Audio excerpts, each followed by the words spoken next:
കരൂർ ദുരന്തത്തിൽ ടി.വി.കെ പ്രവർത്തകർ സുപ്രീം കോടതിയിൽ ടി.വി.കെ മുൻകൂർ ജാമ്യാപേക്ഷ സമർപ്പിച്ചു. ഹർജി നാളെ സുപ്രീം കോടതി പരിഗണിക്കും.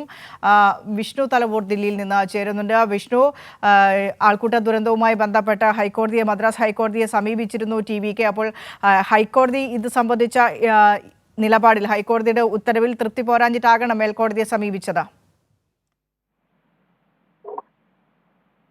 നിഷ, തീർച്ചയായിട്ടും കഴിഞ്ഞ ദിവസമാണ് ഇത്തരത്തിൽ ഹൈക്കോടതി ടി.വി.കെ പാർട്ടി നേതാക്കളുടെ ഒരു മുൻകൂർ ജാമ്യാപേക്ഷ മദ്രാസ് ഹൈക്കോടതി തള്ളിയത്.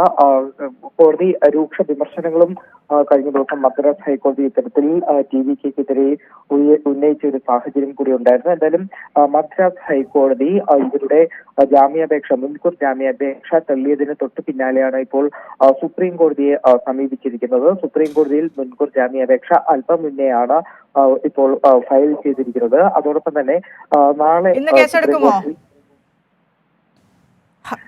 വിനീഷ, സുപ്രീം കോടതി ഈ കഴിഞ്ഞ ദിവസങ്ങളിലൊക്കെ അവധിയായിരുന്നു. നാളെയാണ് വീണ്ടും സുപ്രീം കോടതി തുറക്കുന്നത്. അപ്പോൾ നാളെ ഹർജി പരാമർശിക്കുക എന്നൊരു തീരുമാനത്തിലേക്കാണ് നിലവിൽ ടി.വി.കെയുടെ തീരുമാനം എന്ന് പറയുന്നത്.